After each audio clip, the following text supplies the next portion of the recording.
Hola y bienvenidos. Hoy vamos a analizar a fondo algo que todos dimos en el colegio, pero que probablemente nunca hemos visto de esta manera. Hablamos del número pi. Exacto, el número pi. Ya saben, la relación entre la circunferencia de un círculo y su diámetro. 3,14159 y, una lista de decimales que no termina nunca. Pero la pregunta interesante es, ¿qué pasaría si dijéramos que ese número es, literalmente, la columna vertebral de casi toda la tecnología de radio y electrónica que nos rodea? Desde la antena del coche. Desde la antena de tu coche hasta el satélite que te da el GPS. No es una metáfora, para nada. Es la pura matemática del asunto. Justo. Y para entenderlo, hoy tenemos una pila de material bastante técnico, manuales de radioaficionados, textos de procesamiento digital de señales. Todo organizado en torno a un cuestionario técnico que hemos encontrado. Sí, un cuestionario cuyo único objetivo es ese, entender de una vez por todas qué pinta pi en todo esto de la radiofrecuencia. Nuestra misión hoy es seguirle la pista a ese número, pregunta a pregunta, para descubrir por qué es el lenguaje secreto que conecta la geometría de las cosas con el mundo invisible de las ondas. Y lo increíble es que pi está hasta en la sopa, y no por casualidad. La clave es que la naturaleza de las ondas, de las oscilaciones, de todo lo que vibra, Es cíclica. es inherentemente cíclica, periódica. Como un círculo, vamos. Pi es sencillamente la llave que nos permite traducir el concepto de dar una vuelta completa al lenguaje de las matemáticas y la física. Es como el diccionario entre el giro y la fórmula. Vale, pues vamos a desgranar eso. Empecemos por lo más básico, el punto de partida del cuestionario. ¿Qué es pi? Pues es la relación constante entre lo que mide el borde de un círculo, la circunferencia, y lo que mide su diámetro. Y da igual si el círculo es una moneda o un planeta, que esa relación es... Siempre la misma, exacto. Y aquí es donde la cosa deja de ser un ejercicio de geometría de instituto y se convierte en ingeniería pura. A ver, una de nuestras fuentes, un manual de programación, lo usa para calcular el área de un reflector parabólico circular, o sea, de una antena. La fórmula es la que todos conocemos, área igual a pi r cuadrado. Claro, pero esto ya no es para sacar nota en un examen. El rendimiento de esa antena, su capacidad para captar una señal débil, depende directamente de esa área. Totalmente. Entonces no es solo que la antena sea más grande, es que su capacidad para ver la señal aumenta de forma no lineal, Al cuadrado. al cuadrado. Es por eso que las antenas de radioastronomía, las que buscan señales lejanísimas, son tan absolutamente gigantescas. Están luchando contra esa relación cuadrática que impone pi. Están en una batalla directa contra esa fórmula. Como la energía que llega del espacio es increíblemente débil, necesitan maximizar esa A de área todo lo que puedan. Y claro, como el radio está al cuadrado, duplicar el radio no te da el doble de área. Te da 4 veces más. Y triplicarlo te da 9. Pi es el que dicta esa ley. Pasamos de una verdad geométrica a una consecuencia de ingeniería brutal. Para escuchar mejor lo que está lejos, necesitas un plato mucho, mucho más grande. Vale, es increíble pensar que pi está literalmente modelando la forma física de la antena.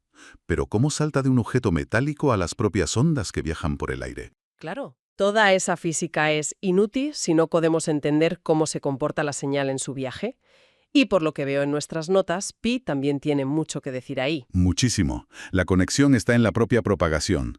Imagina una emisora de radio como una bombilla sin pantalla, que irradia luz en todas direcciones. ¿Vale? La energía de la radio no sale en un rayo, sale formando una esfera que se va haciendo cada vez más grande. Y la fórmula para la superficie de esa esfera es 4pi r cuadrado. Ahí está otra vez, el 4pi. Y ese 4pi no es un capricho matemático, es una ley física ineludible. Aparece de lleno en la fórmula más importante de todas, la de la pérdida de señal en el espacio libre, que vemos en un manual de VHF, L igual a 4pi r lambda al cuadrado. O sea que ese 4pi nos está diciendo que la energía, por narices, se tiene que repartir por la superficie de una esfera cada vez más grande. Justo.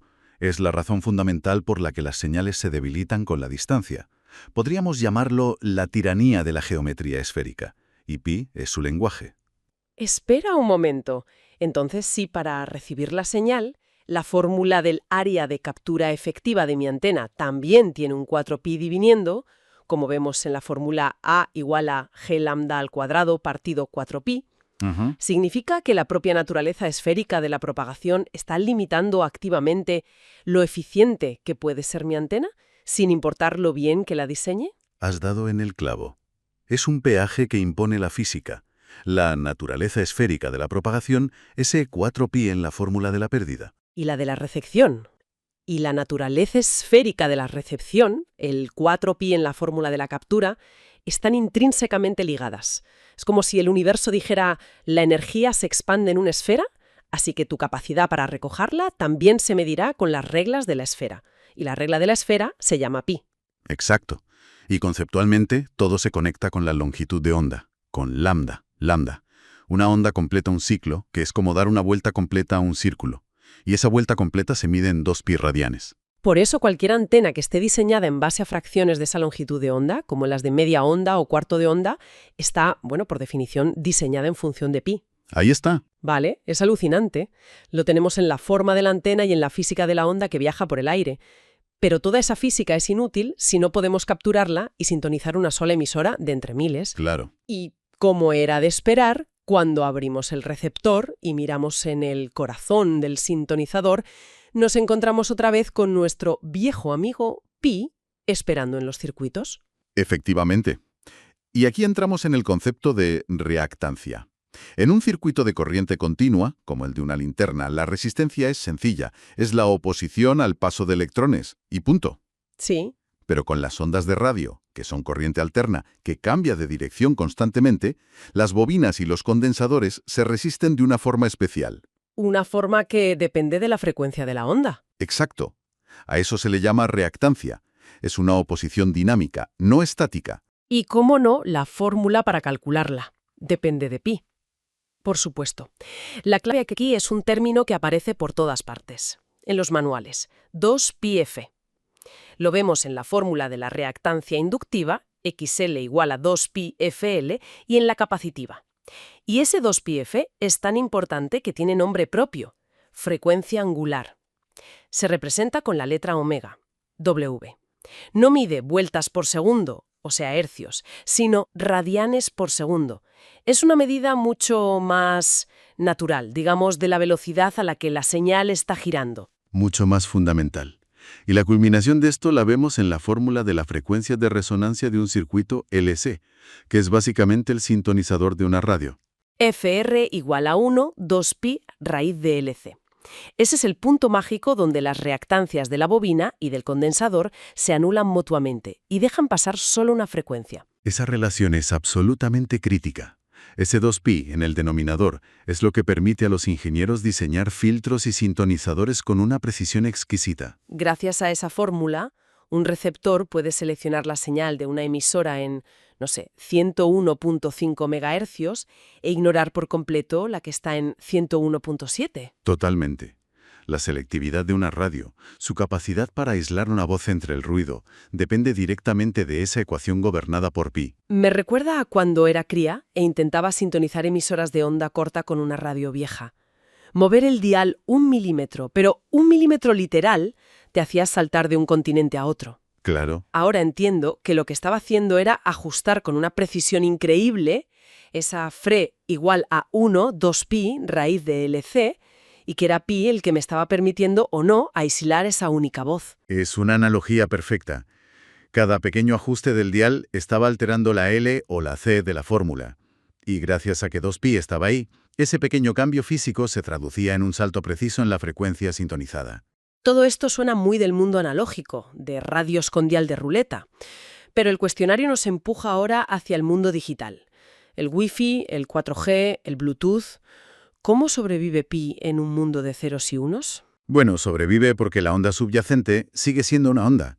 En la modulación por desplazamiento de fase, la PSK, lo que se hace es codificar información, los ceros y los unos, alterando la fase de la onda. Y una fase no es más que un ángulo, un punto concreto en su ciclo. Exacto, un punto en su rotación.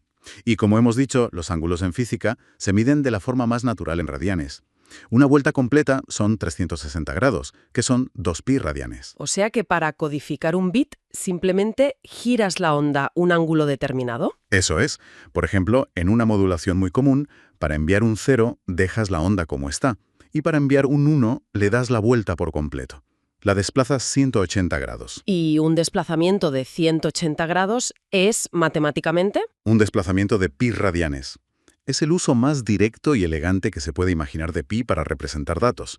El número pi se convierte, literalmente, en un bit de información. Increíble. ¿Y la transformada de Fourier? Siempre se menciona como la base de todo el procesamiento digital de señales, el DSP y la radio definida por software, pero su fórmula parece de otro planeta. ¿Dónde se esconde pi ahí? Se esconde a plena vista, en el corazón del algoritmo.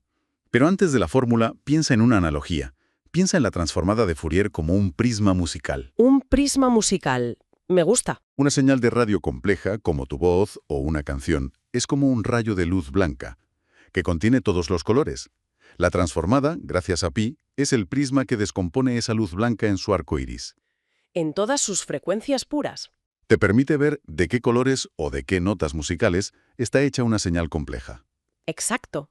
Y el motor que hace funcionar ese prisma es una fórmula que parece intimidante, la de la transformada discreta de Fourier, que contiene el término E-J2πKNN. Uf, pero no hay que asustarse.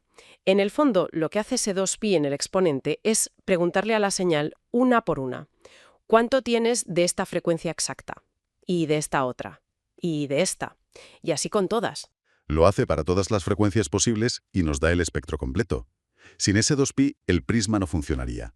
No podríamos ver el espectro.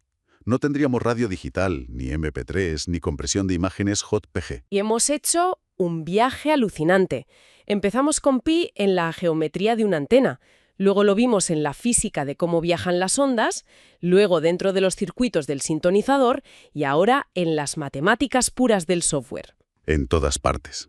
La última pregunta del cuestionario es casi filosófica. ¿Cómo actúa pi como un puente universal entre todos estos mundos, entre lo físico y las señales? Actúa como un factor de conversión universal entre lo estático y lo dinámico. Pi es la pieza que une las propiedades geométricas de los componentes, el diámetro de una bobina, el área de una antena, con las características dinámicas y periódicas de las señales, su frecuencia, su fase, su espectro. Es el nexo de unión entre el espacio, la geometría... Y el tiempo, la frecuencia. Justo, o sea que la misma constante matemática que me sirve para describir la forma de una tapa de alcantarilla, me sirve para describir el ciclo de una onda de radio. Precisamente. Permite que un único número describa ambos mundos. Y lo vemos en todas partes. En las fuentes sobre procesamiento de audio, por ejemplo, vemos cómo se generan tonos puros para un sintetizador con la función seno. Sin 2pi, contador periodo. De nuevo, 2pi es el puente entre un conteo digital, discreto, y una onda suave y continua. Es el traductor universal entre lo circular y lo ondulatorio. Así que, la próxima vez que veamos el símbolo pi, podemos pensar en algo más que en la fórmula de la pizza. Es el número de los ciclos, de las rotaciones, de todo lo que se repite. Es el ritmo fundamental del universo, de las ondas, codificado en una constante. Desde la curva de una antena parabólica hasta el software que decodifica una señal de Wi-Fi en el móvil, pi está ahí, en silencio, haciendo de intérprete entre el mundo físico y el energético. Y para terminar, una reflexión que surge de las propias fuentes. Hablando de la transformada de Fourier, de ese prisma matemático. Sí. Para que las matemáticas funcionen a la perfección, la transformada asume que el trocito de señal que está analizando, un fragmento de voz, por ejemplo, se repite exactamente igual por toda la eternidad. Exacto. Hacia adelante y hacia atrás en el tiempo. Pero eso en el mundo real no pasa nunca. Mi voz o una canción nunca se repiten de forma idéntica. Nunca. Y esa discrepancia entre el modelo matemático perfecto y la realidad que es caótica introduce pequeños errores, distorsiones. Para corregirlos, los ingenieros tienen que usar unas herramientas matemáticas llamadas funciones de ventana. Que básicamente suavizan los ordes del fragmento de señal para que el empalme con su repetición imaginaria sea menos brusco. Justo. Lo que plantea una pregunta final bastante interesante. ¿Qué significa que la herramienta matemática más potente que tenemos para entender las señales del universo se basa en una premisa, la repetición infinita y perfecta, que en la práctica es siempre, y por definición, incorrecta? ¿Vivimos en un universo fundamentalmente imperfecto que solo podemos analizar con herramientas perfectas?